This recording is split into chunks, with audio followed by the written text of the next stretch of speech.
Alright, Shalom. First and foremost of all praise, honor, and glory to the Heavenly Father and His only begotten Son, Yahweh, Bahashem, Yahweh Shai, Bahashem, Rakah Kodash. Double say apostles and elder bishops, the great millstone teaching us from saying truth according to the Bible and rule well, and peace and blessings so reflect to the nation of Israel. Take through the spirit and power of Yahweh Shema Shai when they get into the Lord's willing edifying lesson. Today's lesson, we're going to be here in Matthew's the 24th chapter, and we'll start at the 21st verse. The point is in verse 22. It says, "For then shall be great tribulation, such as was not since the world began." I'm sorry. I want to read this in actually Mark the 13th chapter. I feel like it just says it a little bit cooler. This is Saint Mark. I like the translation a little bit more. This is Saint Mark 13 and 19. It says, "For in those days shall be affliction." All right, I was going to look up the definition for tribulation, but let's look up the definition for affliction. It says disorder. So order, society operating in an orderly fashion. Well, there's going to come a time where there's going to be disorder. It says suffering, It says, "For in those days," and these are the days that we're living in. I was overhearing some people speak about, these wars, this war that's going on, and how they're troubled in the mind. The people are troubled, they're having it hard, they're freezing, it's either you fight or you flight, and then you can also freeze as well. People are freezing at the thoughts, at the thoughts of this war. People, are having a hard time making tough decisions. Their decision making is completely thrown off because of the over worrying of, this third woe that's very imminent. We understand that the third woe, nuclear destruction, is going to follow. But we also understand that a lot of prophecies still have to come to pass, like the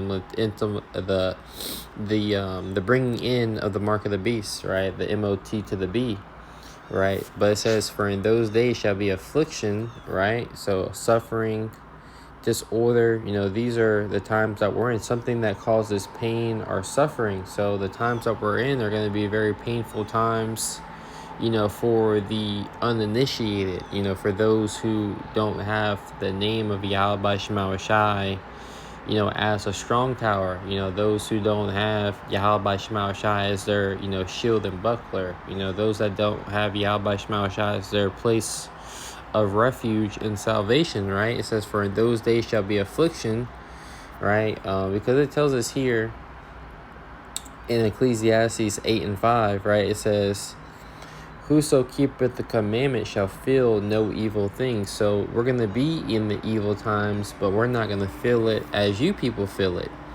"In a wise man's heart discerneth both time and judgment." See, a wise man, right, a prudent man's heart, his mind, is able to discern the time and judgments are going to be going, the times that he's living in, and the judgments that are going to follow, right? So he's going to move, in a certain manner, right? A manner of discretion, right? It says, Proverbs 14 and 15, the simple believe every word, right? The simple are believing the narrative of the American media, as if they're just, rolling over, Iran's just, as they say, bending over and spreading their knees, and as if they're just, so easily, winning, as if, as they did in Venezuela, and just from a year ago when, America, did the strike on their, quote unquote nuclear facility.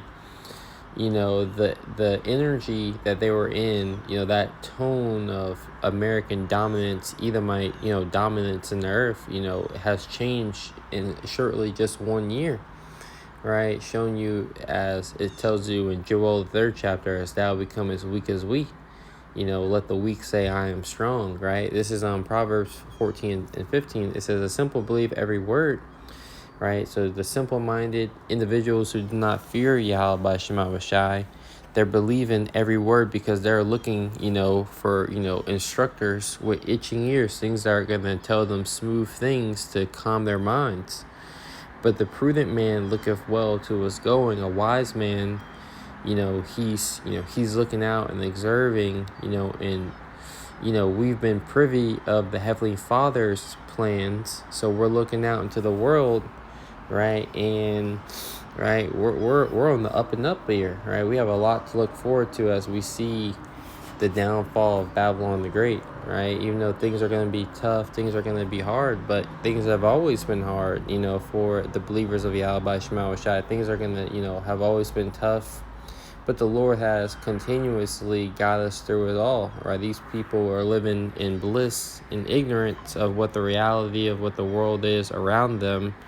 That reality, is starting to appear, right? It's starting to be revealed. People are no longer able to hide themselves in their pleasures, right? As it tells us here in Ecclesiastes, the 12th chapter, right? Let's grab that real quick. Ecclesiastes 12:1 says, "Remember now thy Creator in the days of thy youth," right? It says, "While the evil days come not, nor the years draw nigh, when thou shalt say, I have no pleasure in them," right? And that's, the majority of the people saying that they have no pleasure in the times that we're living in, because the prophecies of Yahweh Shema Shai are speaking loud and clear, right? And while, they had yet liberty, they understood not, but, forsook the words of Yahweh Shema Shai. It's not as if this warning hasn't been going out. It's not as if Yahweh Shema Shai hasn't been giving our people, warning of the things, to come, things that were prophesied to happen. No, the warning's been going out this whole time, right? And we've been prophesying of these days that affliction will arise, right? But our people pulled away the shoulder. They refused to hearken. And now it's crunch time. Now, it's high time to awake out of sleep. For now is our salvation nearer than when we first believed, right? You see? In that knowing the time, that now it is high time to awake out of sleep. So now that you know the time, you realize how urgent the time is. You realize how short the time really is, right? It says, Romans 13:11. We'll read it in the NLT. It says, in that knowing the time, I'm sorry, I thought I was able to switch it over.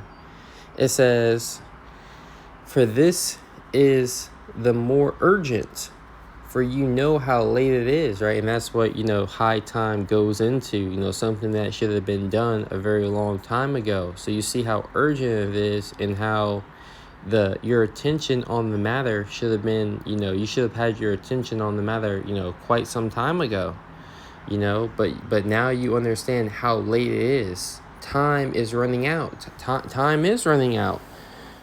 Time, Babylon the Great is running out. That's what the scripture say. Esau, Edom, right? The devil, the great accuser, the accuser of the brethren, right, will come down with great wrath, because he knows that he have but a short time. Time is literally being sped up. These days are passing by, very swift. People who do the same things, it seems like they're just going in a circle, right? And how quickly time, they wake up, they go to work, and, they might hit the gym, get some food, and before they know it, it's time to go to sleep and repeat the process, right? For us who are, pushing the words of Yahweh Shema Shai, instead of, this is our work. This is our job. It seems like every day, it seems like things are just moving so quickly, and speedily. That's why you have to stay in tuned with the spirit of Yahweh Shema Shai. Be very intentional when you're watching the videos, when you're tuning into the lessons, to get the meat, of the lessons, to get the meat of what's going on, in Israel. Get the understanding of these character building lessons, so you can then run and apply those things